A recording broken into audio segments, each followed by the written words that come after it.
Good morning, my fellow Malaysians. This is Dr. K.N. Singh again from Johor Bahru. It's distressing to see a viral video of the immigration department with our minister going to rescue a Chinese national who came in with the superior who was allowed in, but this assistant was detained.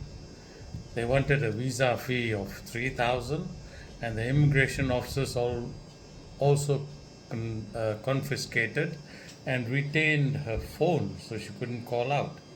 Apparently, the video was made viral by someone in the immigration department to protect a colleague, as the minister did not authorize the release of this video, as rightly this was an internal matter and there is no need to embarrass the whole country with just one immigration officer's mistake.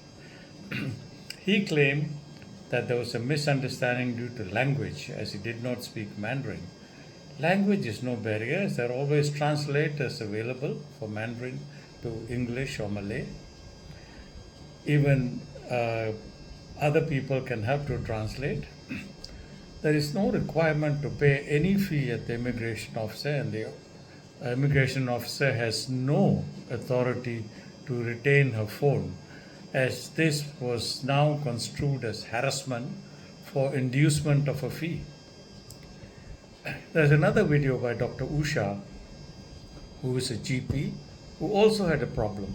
She went to renew her daughter's passport and she met, this was in UTC Dato Kramat.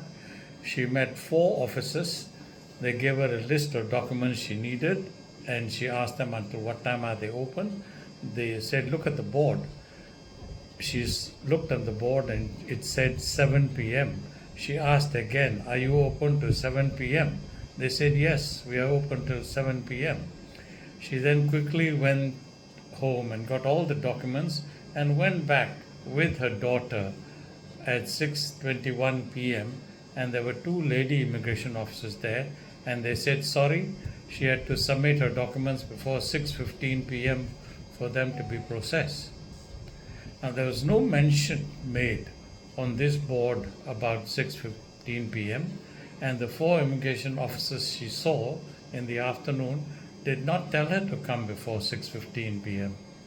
Imagine a busy doctor in private practice taking a day off and coming to UTC Dato Kramat and not seeing a patient while traveling through all the jams in KL, having to take her daughter out of school for one day to get this done.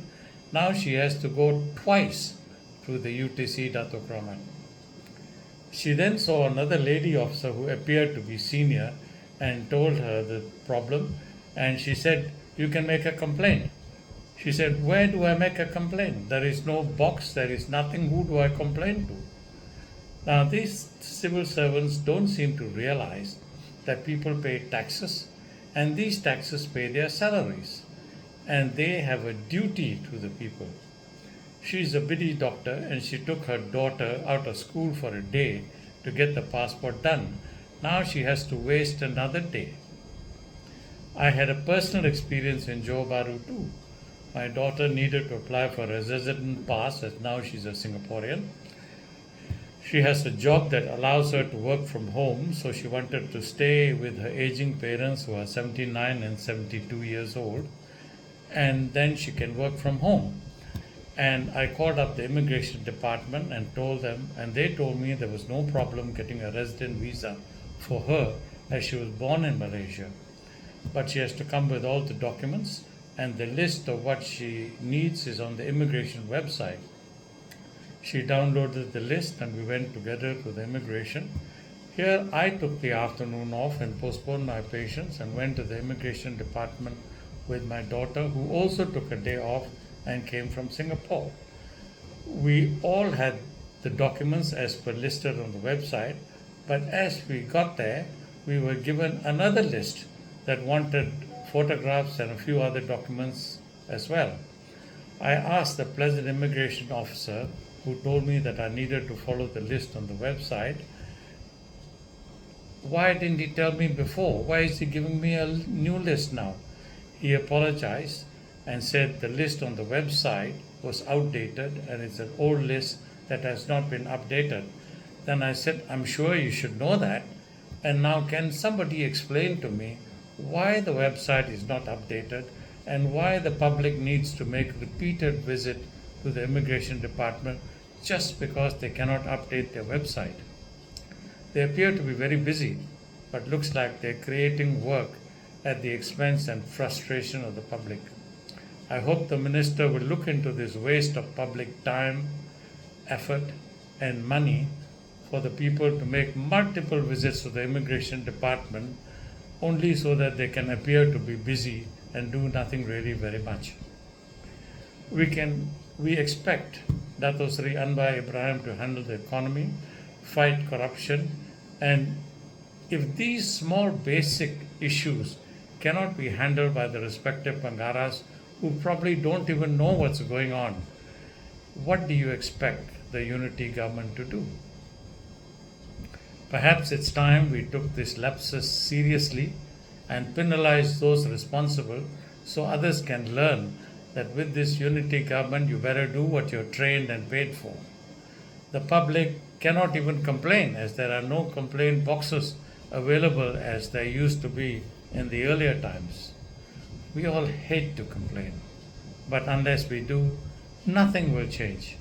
I speak for all frustrated Malaysians, as most of them, except for Dr. Usha in TikTok, have never ever spoken up and are burning inside because nothing is done. Well, I guess we'll have to wait for the next general elections, for the public frustration to grow, and for them to vote to make sure that there are changes in our government. I wish you all a very happy Hari Raya, and until we meet again, this is Dr. K.N. Singh from JB. Goodbye, and thanks for listening.